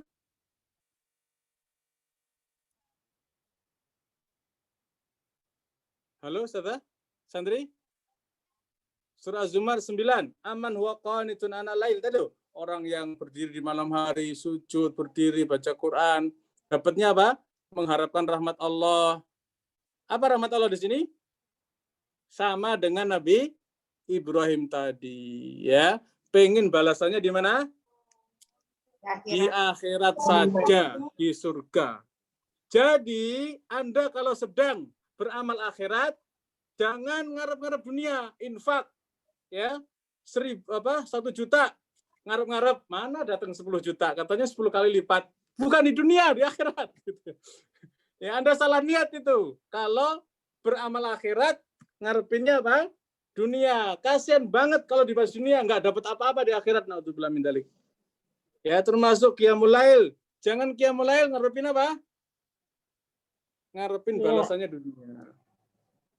Ya, betul-betul amal akhirat niatkan karena Allah Subhanahu wa taala pengen dibalasnya di surganya Allah Subhanahu wa taala. Makanya rahmahnya pakai ta marbuthah. Begitu juga dengan pahala iman kita kepada Allah, pahala kita berpegang kepada Al-Qur'an dan sunnah Nabi sallallahu alaihi wasallam, ya. Fasayudakhiluhum fi rahmatin min, ya. Mereka akan dimasukkan ke dalam rahmatnya Allah. Maksudnya rahmat di surga. Jelas nggak? Jadi kita tahu nih apa bedanya ta marbuthah dengan ta maftuhah di beberapa ayat-ayat tertentu. Baik, lanjut saudara. Di Al-Qur'an itu ada kalimat al-mi'ad. Yang satu pakai alif, yang satu enggak. Apa bedanya? Al-mi'ad contohnya di surah Ali Imran ayat 9. Innallaha la yukhliful mi'ad. Pakai alif. Ya kan? Nah, sedangkan di surah Al-Anfal 42. Walau tawa'adtum lakhtalaftum fil mi'ad. Apa bedanya?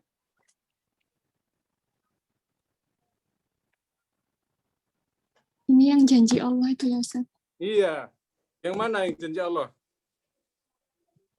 Kalau pakai alif tegak, dia mencerminkan janji Allah yang selalu dipenuhi ya Ustaz. Terus?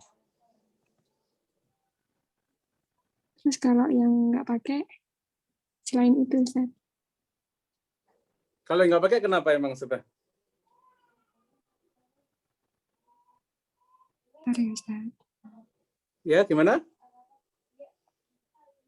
Kalau yang nggak pakai berarti bukan janji Allah ya Ustaz. Ya lihat aja terjemahnya Ustaz, atau maknain coba. Oke. Al-Anfal 42. Coba sempurnakan lagi Ustaz penjelasannya biar enak menerimanya. Coba. Oh, itu yang janji manusia terkadang meleset ya Ustaz. Iya. Ya, jadi kalau janji Allah pakai apa? Al-mi'ad. Mananya apa? Innallaha la yukhliful mi'ad. Pakai alif. Artinya Allah tidak akan menyelisihi janji, ya, pasti tegak. Makanya pakai alif. Giliran janji manusia apa? Walau tawa'adtum, kalau kalian berjanji ya kepada mereka, ini lakhtalaftum fil mi'ad. Mereka akan apa? Menyelisih kalian, akan mengkhianati kalian dalam janji. Jadi janji manusia itu kadang ada beloknya. Itu kita harus tahu. Ya, Quran sudah nerangin itu di surah Al-Anfal 42. Makanya jangan ngarepin janji-janji manusia ya. Janji manusia itu bisa lewat, itu biasa ya. Kalau janji Allah apa? Akan pasti tegak. Baik ya. Hanya dari satu alif bisa menjelaskan kita makna yang sebaliknya. Dah, alhamdulillah udah mulai pinter. Lanjut saja. La'adzibannah dengan la'adbahannah. Di sini ada alif nangkring.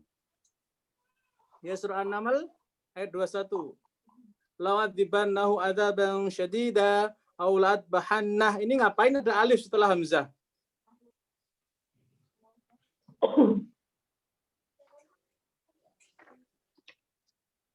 Sementara di la'u'adzibannah setelah hamzah tidak ada alif. Kenapa Ustaz Sandri boleh?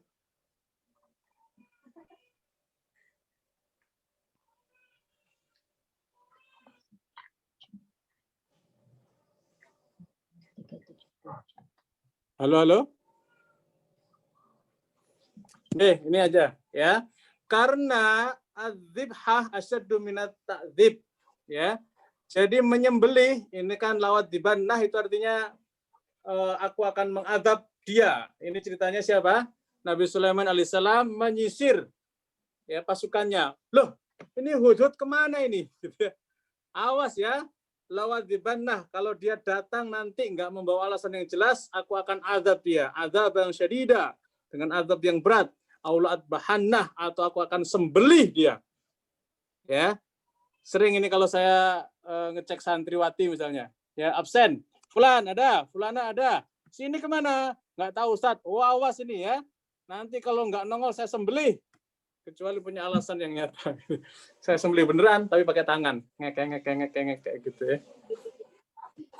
Jadi lawat dibannah ketika tanpa alif dibandingkan la'at bahannah lebih kejem mana? Lebih kejem menyembelih. Ya, makanya jadi santri saya jangan macam-macam ya. Ini ayatnya nih. Ya, saya kalau ngukum ada ayatnya ya. Jadi akan disembelih. Gitu. Sudah ya, kita lanjut lagi. Fazyadah fil mabna, azyadah fil makna. Jadi kalau ada tambahan huruf, ada tambahan apa? Tambahan arti, tambahan makna. Ya, jadi satu alif itu maknanya berharga sekali dalam penulisan Quran. Ya. Contoh, bi'aidin. Ini surah Az-Zariyat 47. Ini kalau mushaf Indonesia, iya-nya diumpetin, nggak ditulis, nggak dikasih titik 2. Tapi kalau mushafnya Timur Tengah, iya-nya ditulis dan dikasih sifar mustadir. Jadi itu bukan sukun. Ya, ada double ya dan ini melanggar aslinya ya. Rasul Musmani itu kalau ada double ya ditulis satu doang, khusus Az-Zariyat 47 ya, diantaranya ini double ya. Maknanya apa? Halo, halo.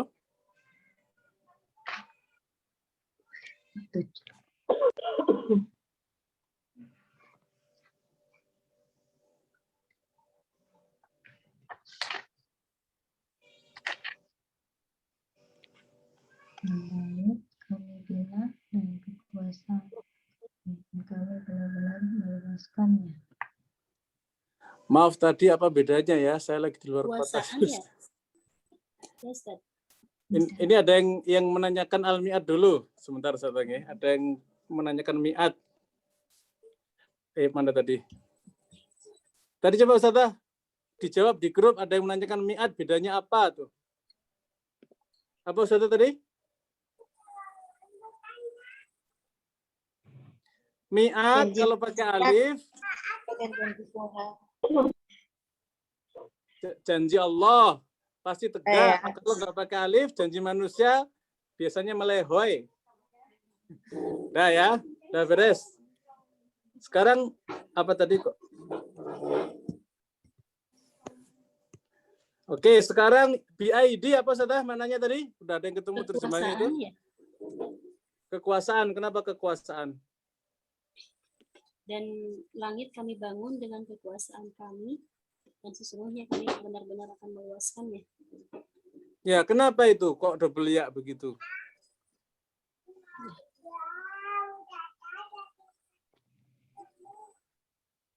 Karena kekuasaan Kenapa Allah Ustazah? ya. Gimana? Kekuasaan Allah beda dengan kekuasaan manusia. Oh, oke. Bagus nyerempet ya. Di sini menunjukkan betapa dahsyatnya penciptaan langit. Makanya ditambahkan apa? Ya tambahan, ya zaidah. Supaya manusia semakin apa? Memperhatikan sungguh-sungguh. Makanya yang punya roket yang bisa naik ke langit itu harusnya umat Islam karena ada ayatnya. Malah punya siapa? Orang kafir yang punya roket. Ya. Jadi tambahan ya di sini supaya kita itu serius memperhatikan langit. Ya, di sana ada ilmu, ada kekuasaan Allah yang sangat besar. Ya, tayyib. Nah, ini. Ya, ta'zimu quwwatillahi tabaraka wa ta'ala. Di situ kita dituntut untuk mengagungkan secara benar ya. betapa agungnya Allah Subhanahu wa taala dalam menciptakan langit, ada ilmu sangat mendalam di sana. Taib, lanjut. Faziyadah fil mabna, ziyadah fil makna. Jadi kalau ada tambahan suatu huruf berarti kita harus menggali lebih mendalam apa yang di situ Allah Subhanahu wa taala isyaratkan. Ya, gitu ya. Lanjut. Sekarang lafaz lada, Ustazah, santri. Lada itu ada yang pakai alif. Ya, contohnya di surah Yusuf. Wastabaqal baba qaddat qamisahu min duburi wal faya sayyidaha ladal bab. Ya, lada di situ pakai alif. Padahal aslinya lada itu enggak pakai alif, pakainya apa? Ya. Nah, pertanyaannya kenapa di sini lada pakai alif?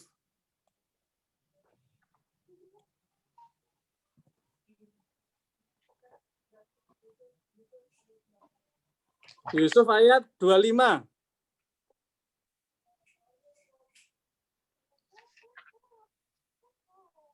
Kenapa Ustaz kira-kira? Cerita Yusuf, ada yang tahu kan cerita Yusuf? Dikejar-kejar sama Zulaikha di mana? Di pintu ya, perebutan pintu. Sampai sobek bajunya.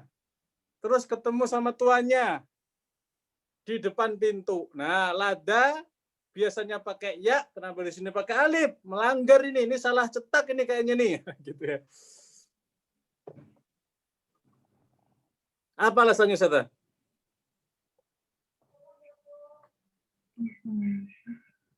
Terkait pemaknaan ya, Ustaz. Lagi maknanya apa? Terkait pemaknaan. Iya, maknanya apa? Kepergok. Iya, kepergok udah betul. Terus? Posisi Yusuf ya, Ustaz. Iya, kenapa Ustaz? Posisinya sedang berdiri, bukan berbaring. Iya, ya. Jadi ketika Yusuf alaihissalam kepergok, posisinya sedang apa? Berdiri di depan pintu, bukan lagi berbaring enak-enakan. Nangkep nggak? Santri? Kalau posisinya ya, berarti apa? Tidur-tiduran. Tapi di sini Allah Subhanahu wa taala tidak mensucikan Yusuf. Ya, bahwa ketika kepergok Yusuf dalam posisi mulia. Makanya dalam penulisan Quran itu ada namanya alif izzah, musuhnya ya'udzillah. Alif itu menunjukkan kemuliaan, ya'udzillah, ya itu menunjukkan apa? Kehinaan. Makanya bedanya ibad wa ibadur rahman dan seterusnya. Ibad di situ artinya hamba yang mulia. Tapi kalau abid, ya, dan Allah Subhanahu wa taala tidak zalim kepada hambanya pakai abid, itu pakai ya, berarti ya-nya itu ya hina. Nah, di sini Allah Subhanahu wa taala hendak menyebutkan kemuliaan Yusuf dengan alif izzah. Bukan ya'ud zillah. Zillah. Ustadz, ini terkait ilmu rasam ya? Iya. Kan kita lagi bahas penulisan Quran. Kemana aja, Ustaz? Iya, Ustaz. Oke. Seolah-olah udah hampir 1,5 jam baru sadar ini rosem, ya Allah. Ya. Nggak mau memastikan. Kadang-kadang kan nyerempetnya ke balago atau kemana gitu. Nah ini bahas alif. Iya, Ustaz. Oke, ya, terima kasih Ustaz sudah berpartisipasi meramaikan suasana. Oke, lanjut. Ini ya, jadi ladal bab, Nabi Yusuf alaihissalam sedang posisi berdiri, bukan berbaring. Ya, ziyadah fil mabna, ziyadah fil makna. Baik, lanjut. Al-aidi. Nggak pakai ya, di tempat lain al-aidi pakai ya. Contoh, surah Shad, ayat 17. Isbir ala ma yaquluna wadhkur abdana Dawud dzal aid. Pakai dal, setelah itu tanpa ya. Innahu awwab.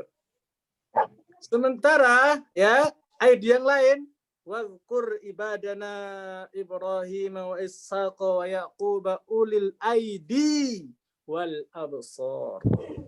Yang satu pakai apa tadi? Yang satu nggak pakai ya, yang satu pakai ya. Apa bedanya, Ustaz?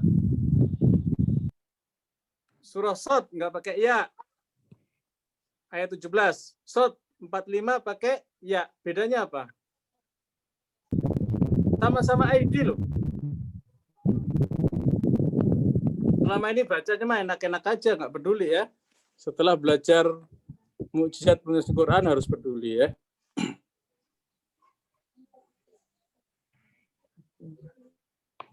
Halo, halo. Nyimak. Apa kira-kira Ustaz? Coba perhatikan ayatnya. Kalau pakai ID, Artinya apa? Ini. Hah? Artinya apa kalau yang Isbir, sabarlah ala ma yaqulun wahai Muhammad sallallahu atas apa yang mereka ucapkan. Wazkur, dan ingatlah abdana, hamba kami Daud dal aidi, punya kekuatan. Innahu awwab, sungguh dia adalah selalu kembali kepada Allah.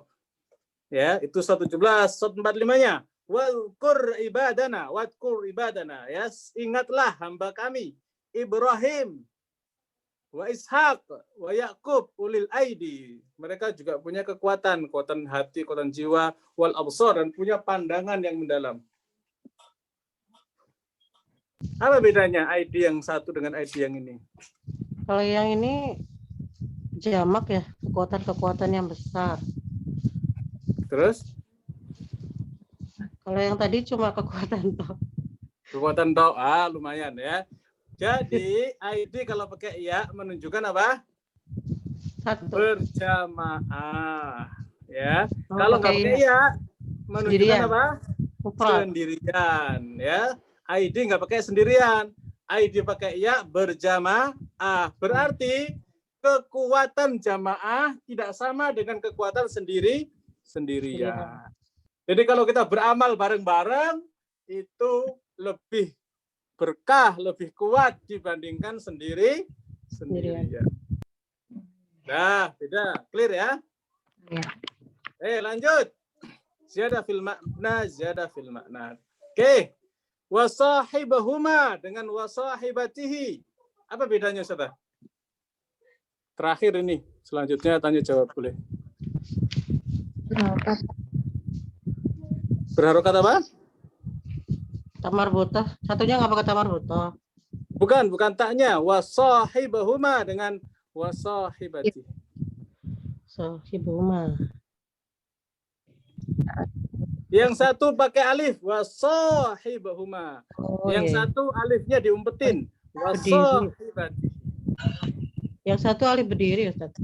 Ya, alifnya rosemnya ada. Alif kecil. Yang satu nggak ada rosem. Apa bedanya? Yang wasahibahuma itu untuk orang tua, Ustaz. Nah, terus? Kalau yang wasah sama ya, wasahibatihi itu untuk yang selain orang tua. Wasahibatihi wa akhi wa fasilatihi allati tu'wi, itu ya. Apa di situ sahibatihi, Ustaz? Teman, sahabat gitu. Ustaz. Lebih spesifiknya? Saudara. Kenapa? Pasangan ya, Ustaz. Pasangan. Berarti apa kalau pasangan? Pasangan. Wasahibatihi, pasangan dia laki-laki. Berarti siapa? Mami. Istri. Ya. Kalau wasahibahuma orang tua.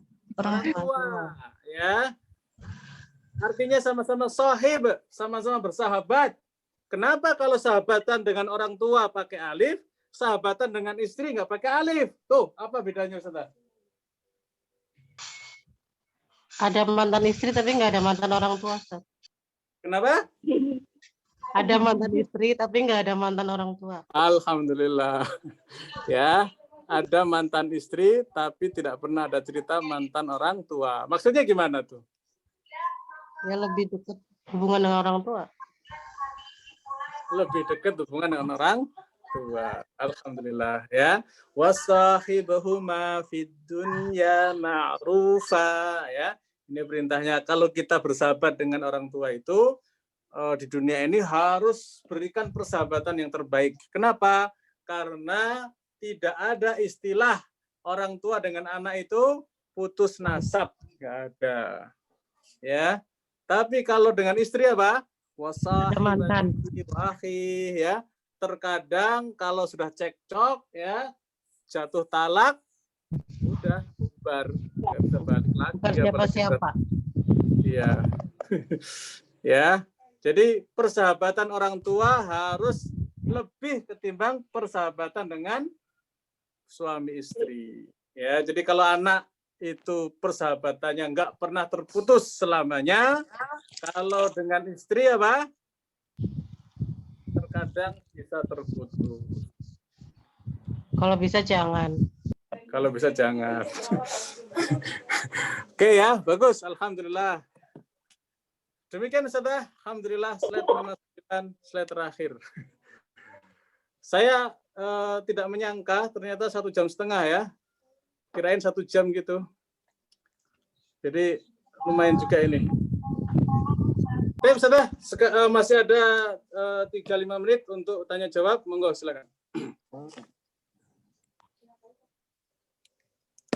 Panitia mana ini nggak ada air putih? Sesrek.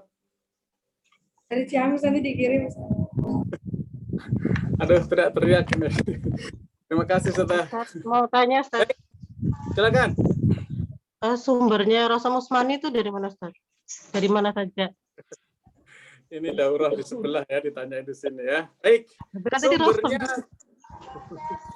Sumbernya 1.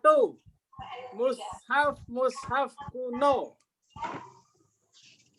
Ya. 2. Mushaf kuno nanti ada rincian, Ustazah. Ya. Mushaf kuno nanti ada rincian. Ya, tentunya yang harus resmi dari siapa? Dari Utsman bin Affan yang sudah direkomendasikan. Ini loh mushaf yang ditulis oleh Zaid bin Sabit dan timnya. Ya. Yang kedua, dari kaul para ulama yang pernah melihat mushaf. Generasi pertama yang pernah melihat mushaf. Siapa? Imam-imam qiraat. Itu rata-rata pernah. Ya, termasuk Imam Hamzah, Az-Zayyat. Ya. Ini daurahnya insya Allah minggu depan. Itu beliau pernah mengatakan, nadortu ilal mushaf hatta nasitu anaqad bahabal basari.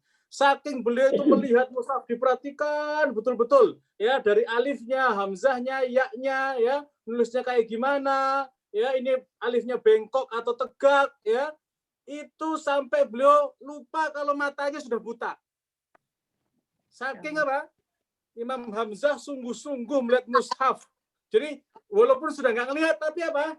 Isinya itu mushaf gitu. Ya, dibilangin kumpulin dulu kakak. Baik. Ya. Yang ketiga, murid-muridnya ulama yang pernah melihat mushaf punya kitab menulis ucapan-ucapan dari siapa?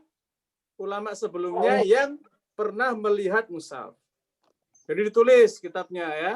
Termasuk di situ nanti Imam Madani. Yang keberapa tadi? Ketiga. 1 apa tadi? Mushaf kuno. Mushaf kuno. Yang kedua? Kaul ulama yang pernah melihat mushaf. Yang ketiga? Murid dari ulama-ulama yang pernah melihat mushaf. Yang keempat? Manzumah atau nazom.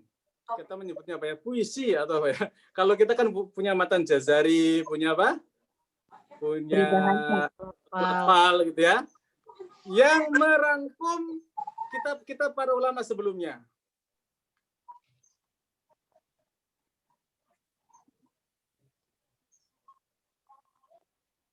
Yang keberapa? Kelima. Yang kelima, syarah atau penjelasan dari manzumah para ulama. Nah, cukup, Ustazah. Kalau kita sudah menguasai itu ya, syarat-syaratnya mushaf kuno seperti apa, syaratnya qaul ulama sebelumnya seperti apa, ya. Kemudian perawi-perawi itu bagaimana menyampaikan ilmu Rasul Utsmani ini dan seterusnya, dimakbahkan, di syarah secara mendalam. Nah itu insya Allah mantap ilmuwan tentang Rasul Utsmani-nya. Demikian, ada lagi yang lain? Monggo. Ustadz, izin tanya Ustadz. Tadi mengenai abid dan ibad ya Ustadz. Nah untuk yang ibad itu kan memakai alif kemuliaan ya Ustadz, ibad. Nah, tapi di surah Yasin 30 ini kenapa ya Ustadz? Negatif. Nah, itu menarik Ustadz. Ya, itu nggak bisa dijawab sekarang. Karena tinggal 2 menit. Jadi kapan Ustadz? Mudah-mudahan daurah berikutnya. Ya, panjang cerita. Yang singkat-singkat saja. Ya, karena harus ayat kaitannya sebelumnya, ya. Intinya gini. Wa ibadur rahmanil ladzina yamshuna fil ardi haudan, seterusnya, ya, ibadur rahman mulia sekali. Wa ma Allah bidzalimi lil abid, dan Allah tidak pernah menzalimi hambanya. Ya, hambanya pakai abid kan? Pakai ya. Nah, maksudnya Pak abid di sini itu ayat sebelumnya tentang dia pernah berbuat dosa. Ya, sehingga di sini butuh ampunan dari Allah, dan Allah tidak pernah menzalimi hambanya yang berbuat dosa, bukan karena kezaliman Allah mereka berbuat dosa, tapi karena kemaksiatan yang pernah dia lakukan sehingga dia menjadi hina. Mudah-mudahan nangkep Ustaz. Afan Ustaz, ini maksudnya yang ayat 30 Ustaz, yang ya hasratan alal ibad itu. Ayat 30 surah Yasin kan, jadi kalau di terjemahnya itu alangkah besar penyesalan terhadap hamba-hamba itu. Nah, itu kan hambanya menyesal. Kenapa tuh menyesal? Karena ketika datang seorang Rasul, mereka selalu mengolok-olokannya. Nah, berarti dia mulia atau hina, Ustaz? Sebenarnya hina kan Ustaz, tapi kenapa memakai ibad gitu? Maksudnya gimana? Sebenarnya itu kan hina Ustaz, karena memperolok-olokkan Rasul. Kalau ayat berapa Ustaz? 30, ayat 30 Ustaz. Kita buka share screen ya. Kita buka share screen sebentar.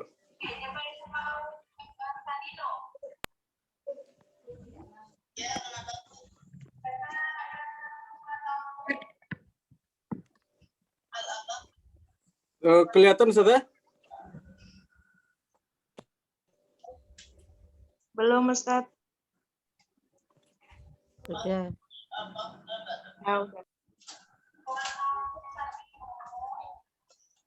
Yasin 30.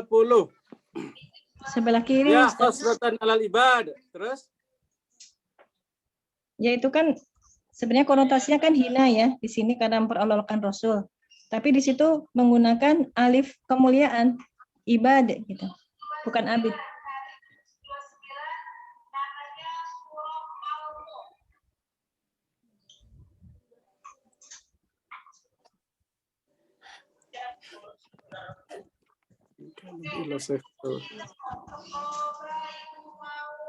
Baik ya. Jadi al-ibad itu sebenarnya posisi yang mulia. Ya. Kehambaan di hadapan Allah itu sebenarnya posisi yang mulia. Nah, posisi kemuliaan ini menjadi terhina gara-gara mereka mendustakan rasul-rasulnya. Jadi ini itu semacam sindiran. Harusnya mereka mulia, tapi karena mereka melakukan penentangan kepada Rasul menjadi ya hasratan. Sampai di sini ditangkap Ustaz? Ini sindiran, ini balaghah. Ya. Harusnya mereka itu di posisi mulia, ya khasnatul ibad, ya. Kehambaan itu sebenarnya mulia, tapi karena mereka menentang Rasul, ya, mayati mirasillah kanu biyastahziun, maka mereka menjadi ya hasratan. Makanya di sini ibadnya ditaruh di belakang, ya hasratan, itu didulukan. Berarti ini ilmu balaghah Ustaz ya? Nggih, Ini balaghah. bahasa Ya, ini majas. Majas itu apa ya? Kalau kita kan ada hiperbola, ada apa lagi? sarkasme. Biasa. Nggih. Sarkasme. Sarkasme ya. Kayaknya sih baik. Harusnya sih baik, tapi sebenarnya menjatuhkan. Kayak fabashirhum bi'adzabin alim itu. Fabashirhum bi'adzab. Nggih, fabashirhum bi'adzabin alim. Ya, padahal azab tapi kabar gembira. Nah, syukran Ustaz. Ya, afwan.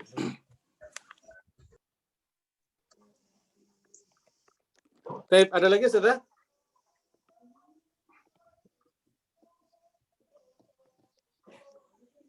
Baik, kalau tidak ada, kita cukupkan ya. Ternyata sudah 11.30 lewat ya. Mudah-mudahan Allah Subhanahu wa taala berikan kita ilmu yang bermanfaat, berikan kita keberkahan atas apa yang kita pelajari. Kita bisa mendakwahkan kepada umat, kita jadikan hidup kita jadi istiqomah menjadi pejuang Quran. Ada kurang lebihnya mohon maaf. Wa akhiru da'wana alhamdulillah. Assalamualaikum warahmatullahi wabarakatuh. Waalaikumsalam. Waalaikumsalam warahmatullahi wabarakatuh. Waalaikumsalam warahmatullahi wabarakatuh. Waalaikumsalam. Ustaz.